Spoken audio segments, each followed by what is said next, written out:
What is up, YouTube? Nitro Kid 98 back with another video today. I just got off work 30 minutes ago, so I have so much to do today but so little motivation because I'm already tired.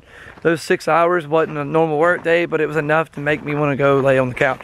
But I can't do that. And one of the reasons I can't do that because when I pulled this bad boy last weekend, I've still yet to get it off the back of the truck, so we're gonna have to do that. And in order to get it off the back of the truck, we got to get the cherry picker back there on the truck, which is, it's gonna suck. But we have a lot to do today. I know I'm not gonna get hardly any, nowhere near what I need to get done, finished. But what we do need to do is I need to fit up the new turbo manifold that I have for the 420A, which is actually not the 4G63 manifold. Sorry if I got your hopes up. It is a manifold that I got for a super cheap deal. It is a nice aftermarket manifold, non-log style.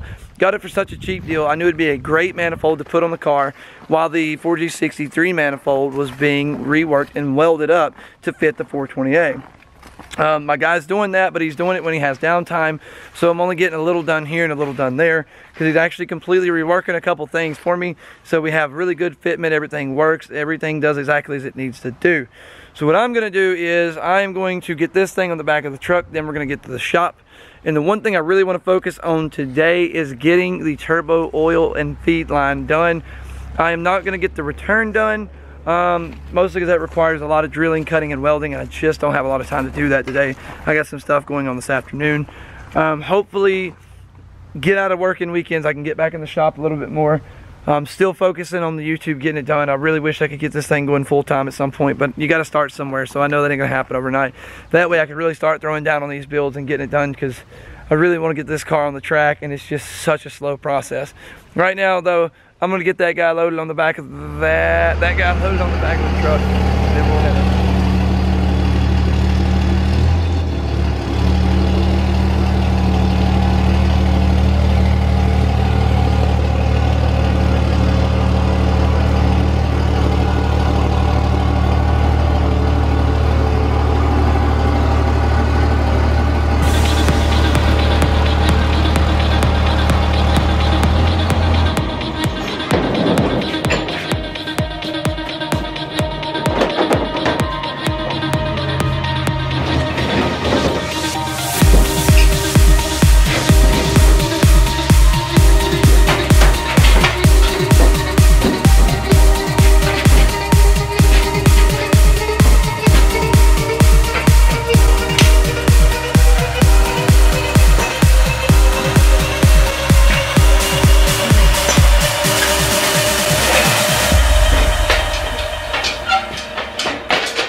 So we got the engine in the shop now. I don't have to worry about it being weathered no more for the fact that it's not spending another week on the back of my truck. And while doing all of that, we realized that it has a place for 2 oil drain lines. So we may be building a twin turbo 420A. I'm just playing. Don't get your hopes up. I'm not doing that. That would be crazy. Now anyway, we're going to be getting rid of that oil pan. I was actually in the process of checking the motor over before I videoed, but we are getting rid of that oil pan. It's a tapped oil pan. Eagle TSI, Eagle ESI, whatever. I can't remember your screen name. I know you were asking me about a tapped oil pan. I got this one, guy. It's a perfect oil pan. I just don't want it because it's blue and I have to repaint it. I just don't want to mess with it. I'd rather go ahead and get a new one and tap it. If you want this big guy, hit me up and we will we'll work out something.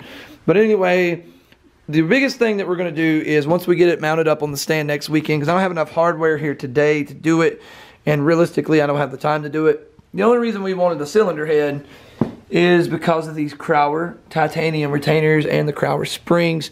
Now we're going to be getting rid of the cylinder head. We're going to be chucking it because there's so many of these holes for the cam caps that are stripped out.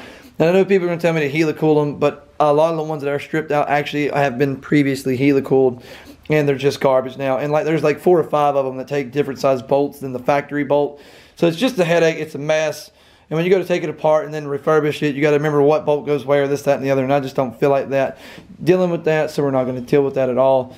And then we're going to get these fuel injectors out next weekend, the fuel injector clinics, and we're going to be putting those on this guy right here. But right now, the main thing we want to do is we want to mock up the new turbo manifold, get the we want to get the oil feed and everything hooked up. We're not going to work on the drain because it's an old oil pan. I got a new one. We're going to be tapping and getting it ready for a drain. Now let's take a look at the new turbo manifold. This is going to be the one that I run on the stock block setup. This is a manifold, or I'm sorry, a ram horn turbo manifold. It's a T3. It's got a 38 millimeter wastegate 2-bolt. Luckily, I got one of those wastegates ready to rock and roll right now. It's a Turbo Smart. I picked this thing up for 150 bucks. I just couldn't let it go for that price. I had to have it. And we're going to be putting that on the block right now. So let's get back there and do it. Let's just kind of see what we're working with here. I haven't actually got to see this on a block yet. I've seen some pictures. Let's see. I think it needs to be cleaned up. I think it's nasty looking. It's absolutely disgusting looking. I don't know wire brush or exactly what I want to do there. I'm going to just kind of get that thing held on there. And then we will get the, I had another bolt that this thing used. There we are. Boy, we got that engine in just in time. It is literally starting to rain outside. I think that's rain out here on the roof. I literally think we just barely made it. All right, so good. Glad I didn't wait. Right now, I'm going to go ahead and get the turbo, and then we're going to bolt it on this and kind of see what we're looking at. This is what we're looking like for this turbo setup. I'm pretty happy with the way the ram horn actually works on this thing. It's really sexy. It's not bad. We're going to have to play around to angle some things, but I think the turbo feed is going to work out a little bit better than I thought. I like the fact that it clears the dipstick, which is an issue with the 4G63 manifold. But once again, this was made to mount onto a 420A. The 4G63 when I'm mocking up was not. So those issues they're going to happen. Now I'm going to show you a way to run this drain and have very little issues, even if you're running a log style manifold. This piece makes things so much easier. Let me go ahead and get everything straightened up, laid out, and then I'll show you exactly what I'm talking about. The turbo that I have requires this restrictor plate here, and what it does, it basically restricts the amount of oil that can go to the turbo to keep the seals from blowing out. Now a lot of people just run the oil feed line straight to that, and they have a lot of problems with it kinking, hitting on the hood, just getting in a lot of places it don't need to be. This right here will save you so much trouble. It's not even funny. All it is a 90, and it just spins down onto your restrictor plate, because your restrictor plate should be a 4AN, which is what this is. I'm going to go ahead and get all this set up, and then we're going to put it on the turbo and let you see exactly what it does, how well it works. Now what we're going to do is we're going to put it on the oil restrictor plate. For anybody that may not know what this is, it restricts the amount of oil and or oil pressure that can get to the turbo so it doesn't blow out the shaft seals. Some turbos require them, some turbos do not. Most T3/T4s do require them. Everyone I've seen does so far. I'm not going to say they all do though, because if I do that I'll be wrong. And the reason I'm only using one bolt, because the way I have the turbo clocked right now, I can only get one in because the manifold's blocking where the other one would go. But it ain't that big a deal for the fact that this right here is just mock-up. We're not actually running this. Now, the next part is something I don't think a lot of people know, and I've seen a lot of people do it, and it's so much easier not to do it that way. A lot of problem people have is having their oil feed line go straight up from the turbo and basically kinking on the hood, or just, you know, getting in the way of everything. And one thing I know that makes that a lot easier is this guy right here. This will save you a lot of time. If this thing kinks right here and can't get the amount of oil that this turbo needs, it's going to burn your turbo up. Then you're going to be spending a lot extra money when this guy's like 10 bucks. It's a 4AN90. Most oil restrictor plates for a T3/T4 are a 4AN.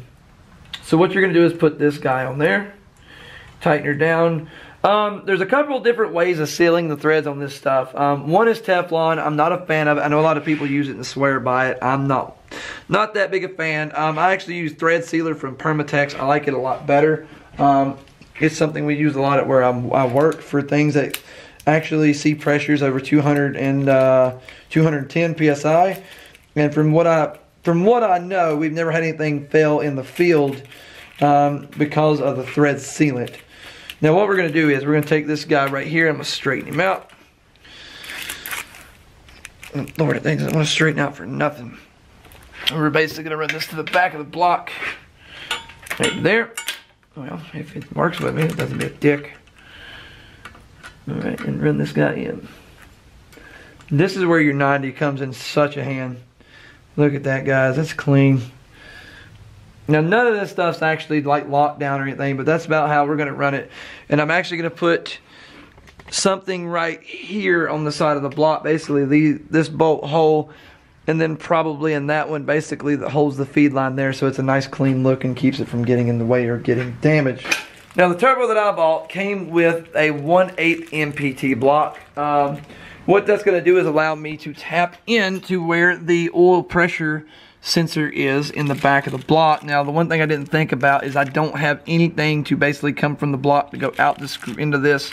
So unfortunately, this is our stopping point, but what I would normally do is I'm going to let it wrap around like that and just tap it right into that block, one of the 4 ways, and then we're going to attach this guy right back into the block so the computer can see what it needs to, which hopefully at that point will be a Mega Squirt. And then we'll have an oil pressure gauge hooked into this too, and then the third hole, I believe, actually no, that takes up all of them, so we're good. So anyway, guys, this is the stopping point for today. I'm sorry if you want to see more. Just because of time restrictions, I'm not going to be able to do any more today. Is there a dot on my lens? Really? Is there a dot on my lens? Okay, good. Damn, it's so hard to keep these lenses clean. I don't want to even close this up when you're done to keep the lens clean. I can't. And the battery's dying. So anyway, we're out of time anyway. But anyways, guys, this has been the video. Hope you enjoyed it. We got to see the new turbo manifold. We got to see the turbo hooked up on it. The 4U63 manifold will be coming soon. So don't panic. Don't panic. And just, you know, go ahead and kind of make up for not having the turbo manifold. Here's the wastegate that we're going to be running on this guy right here. 38mm turbo smart. I got this thing for like 100 bucks. It's slightly used too. So it's not like badly used at all. So I'm pretty happy with what I got going on. But anyways, guys, that's where I'm going to end the video. I got a couple other videos coming up. I'm going to try to get it to where I have more weekends off. Actually, I only work today because I volunteered. Won't be doing that again. So anyway, unless it's mandatory, we'll start taking Saturdays off so I can really start focusing on this car and so I can get videos to you guys. But for right now, guys, give this video a like. There's a button either here or here. It says subscribe. You need to hit that guy. And at any time during the video, if you watch another video and you like it, you can always hit the watermark in the bottom right-hand corner of the video that says Nitro Kid 98, and that'll allow you to subscribe. And right below, it's a big red button. Other than that, guys, if you got any comments, drop them in the comment section below. Peace.